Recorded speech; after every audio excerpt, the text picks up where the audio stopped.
Alors notre ENT, donc environnement numérique de travail, il a été déployé en 2006 dans l'Hérault sur le site de Béziers. Donc il y avait simplement 2 profs et 25 apprentis en BTS hôtellerie-restauration.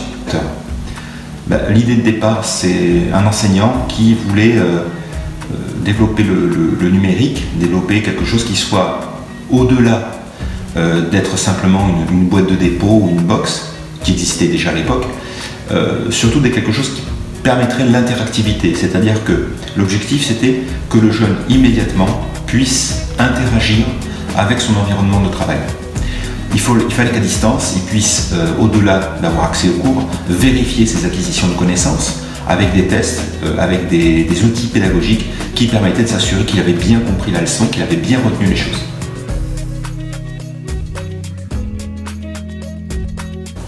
Alors aujourd'hui, sur Sud Formation Occitanie, donc c'est 5 sites sur lesquels sont déployés l'ENT, un autre ENT qui est sur un noyau Moodle au départ. Aujourd'hui, c'est 2480 utilisateurs, c'est 150 enseignants.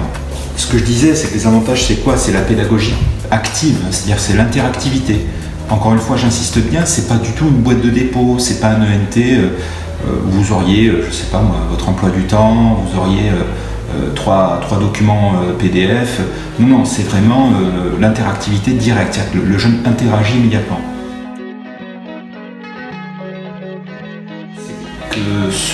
Cette base-là, elle a été adaptée de manière à pouvoir être appliquée sur des supports qu'utilisent les jeunes aujourd'hui, c'est-à-dire surtout des smartphones, bien sûr, des tablettes, mais bien sûr également chez soi. Alors l'avantage, c'est que chaque utilisateur peut avoir ses propres paramètres de personnalisation. C'est-à-dire qu'en gros, c'est comme quand on achète son sac ou ses livres, on achète ceux qui nous plaisent pour aller travailler avec. Là, c'est pareil, donc on peut totalement personnaliser l'environnement.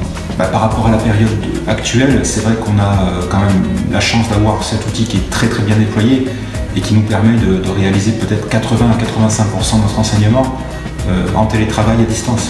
Et dans des périodes malheureusement comme celle-ci, c'est là où on voit l'avantage que ça a. En espérant qu'on en sorte le plus vite possible malgré tout, parce que le contact avec nos élèves et avec nos collègues, il nous manque beaucoup.